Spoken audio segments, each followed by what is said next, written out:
હિમાચલ પ્રદેશમાં ભારે વરસાદથી ભારે તબાહીના દ્રશ્યો સામે આવી રહ્યા છે। બધી સબ ડિવિઝન ભારે વરસાદને કારણે પહાડી વિસ્તારમાં અચાનક માટી ખડકો ધસી પડી હતી અને પેટ્રોલ પંપ નજીક આ બનાવ બન્યો હતો, જ્યાં ભેખડો ધસી પડતા હાજર કર્મચારીઓ અને રસ્તા પર જતી મહિલાઓએ ઝડપથી દોડીને પોતાનો જીવ બચાવ્યો હતો। આ ઘટનામાં કોઈ જાનહાનિના સમાચાર સામે આવ્યા નથી, પરંતુ પેટ્રોલ પંપને ભારે નુકસાન પહોંચ્યું છે। તો હિમાચલ પ્રદેશના દ્રશ્યો સામે આવ્યા છે કે જ્યાં ભેખડ ધસી પડવાની ઘટના બની છે, તો જાનહાનિના કોઈ પણ પ્રકારના સમાચાર નથી, પરંતુ જે પેટ્રોલ પંપ ત્યાં આગળ આવેલો હતો તેને ભારે નુકસાન વેઠવાનો વારો આવ્યો છે। સોશિયલ મીડિયામાં લાઇક્સ અને વ્યૂ મેળવવા કેટલાક પોતાના જીવને પણ જોખમમાં મૂકતા ખચકાતા નથી અને મધ્યપ્રદેશના પન્નાના બૃહસ્પતિ કુંડમાં આવો જ એક હૃદયદ્રાવક વિડીયો સામે આવ્યો છે, જેમાં એક યુવાન પોતાના મિત્રનો હાથ પકડીને હજારો ફૂટ ઊંડા પાણી ઉપર ઝૂલીને રીલ અને સેલ્ફી લેતો જોવા મળી રહ્યો છે। આ દ્રશ્ય જોઈને નીચે ઉભેલા લોકો પણ ધ્રુજી ઉઠ્યા હતા। વાયરલ વિડીયોમાં સ્પષ્ટપણે જોઈ શકાય છે કે ધોધ અને હજારો ફૂટ નીચે ઊંડા પાણી છે, ત્યાં એક યુવાન તેના મિત્રના ટેકાથી હવામાં લટકતો જોવા મળી રહ્યો છે।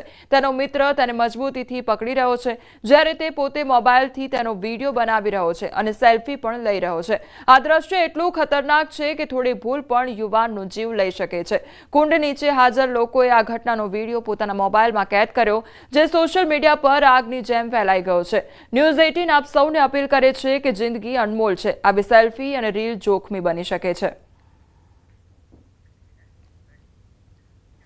ભારે વરસાદથી કચ્છના 15 માર્ગોનું ધોવાણ થયું છે। ધોવાણ થયેલા રસ્તાઓ ફરી એકવાર જલ્દી કાર્યરત થાય તે માટે સૂચના આપવામાં આવી છે। ભારે વરસાદ વચ્ચે માનવ કે પશુ મૃત્યુના બનાવો સામે આવ્યા નથી। સારા વરસાદથી કચ્છમાં 5 મધ્યમ અને 19 નાની સિંચાઈના ડેમોમાં પાણીની આવક પણ થઈ છે। ભારે વરસાદી માહોલને ધ્યાને રાખી તમામ તાલુકાઓમાં કંટ્રોલ રૂમ કાર્યરત કરવામાં આવ્યા છે। ભારે વરસાદી આગાહીને લઈ જિલ્લામાં એક એનડીઆરએફની ટીમ સ્ટેન્ડ બાય મૂકવામાં આવી છે, તો જોખમી નદી, નાળા, તળાવ અને ડેમમાં લોકોને નાહવા ન જવા માટે તંત્ર દ્વારા અપીલ પણ કરવામાં આવી છે। 15 જેટલા જે રસ્તાઓ છે એ ઓવરટોપિંગ થઈ રહ્યા છે, એટલે કે ત્યાંથી પાણીનું આગમન વગેરે થઈ રહ્યું છે। આ ઉપરાંત જિલ્લામાં અલગ અલગ જગ્યાઓ ઉપરથી આ વરસાદ દરમિયાન કોઈપણ પ્રકારના માનવ કે પશુ મૃત્યુના પણ કોઈ એવા બનાવો ધ્યાન ઉપર આવેલા નથી। બનાસકાંઠા જિલ્લામાં છેલ્લા 6 દિવસથી પડેલા ધોધમાર વરસાદે ખેડૂતોની સ્થિતિ દયનીય બનાવી દીધી છે। પાલનપુર, વડગામ, ધાનેરા, ડીસા સહિત અનેક વિસ્તારોમાં ખેતરોમાં લણેલા પાકને ભારે નુકસાન થયું છે અને ખેતરો જળબંબાકાર બની ગયા છે। ખેડૂતો ચોમાસાની આશા રાખીને મગફળી, બાજરી જેવા પાક વાવ્યા હતા અને લણણી પણ કરી હતી, પણ અચાનક પડેલા ભારે વરસાદે ખેતરમાં મૂકેલો પાક પલળી ગયો છે। હવે ખેડૂતો તાત્કાલિક સર્વે કરીને યોગ્ય વળતર આપવા માટે માંગ કરી રહ્યા છે। કહેવા જેવું નથી, પણ હવે ક્યાં ને બધું નિષ્ફળ જતું રહ્યું છે।